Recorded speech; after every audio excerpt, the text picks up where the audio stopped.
ब्रह्मपुत्र नदी तंत्र के बारे में।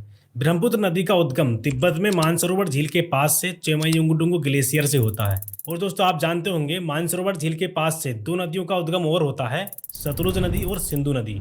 तिब्बत में ब्रह्मपुत्र नदी को सांगपो के नाम से जाना जाता है।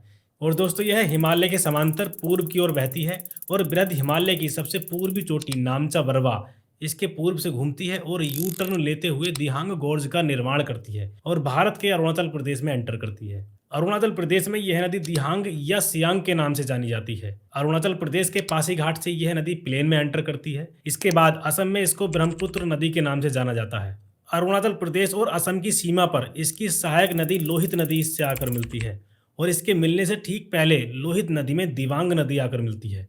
यहाँ लोहित नदी पर भूपेन हजारिका सेतु बना हुआ है। इसको ढोला सदिया पुल भी कहा जाता है। यह असम और अरुणाचल प्रदेश को आपस में कनेक्ट करता है। यह ब्रिज पूरे भारत का सबसे लंबा ब्रिज है जिसकी लंबाई 9.15 किलोमीटर है।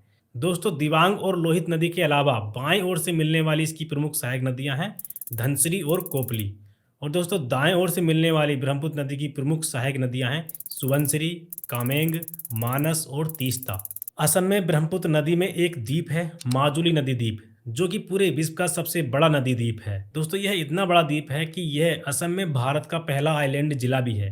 असम की राजधानी दिसपुर भी ब्रह्मपुत्र नदी के किनारे स्थित है। ब्रह्मपुत्र नदी असम के धुबरी से निकलकर बांग्लादेश में एंटर करती है और बांग्लादेश में इसकी सहायक नदी तीस्ता नदी इससे आकर मिलती है। दोस्तों बांग्लादेश में ब्रह्मपुत्र नदी को जमुना के नाम से जाना जाता है। बांग्लादेश में यह दो ब्रांच में डिवाइड हो जाती है। एक ब्रांच गंगा नदी से मिल जाती है। आप जानते होंगे गंगा नदी को बांग्लादेश में पद्मा के नाम से जाना जाता है। और दोस्तों इसकी दूसरी ब्रांच मेघना नदी से मिल जाती है। और दोस्तों फाइनली ब्रह्मपुत्र नदी तिब्बत, भारत और बांग्लादेश में अपना लगभग 2900 किलोमीटर का सफर तय करते हुए बंगाल की खाड़ी में गिर जाती है। और यहाँ पर गंगा और ब्रह्मपुत्र नदी दोनों सम्मिलित रूप से मिलकर पूरे विश्व का सबसे बड़ा डेल्टा सुंदरबन डेल्टा का निर्माण करती है। दोस्तों इस वीडियो में हम जानेंगे ब्रह्मपुत्र नदी तंत्र के बारे में। ब्रह्मपुत्र दोस्तों इस वीडियो में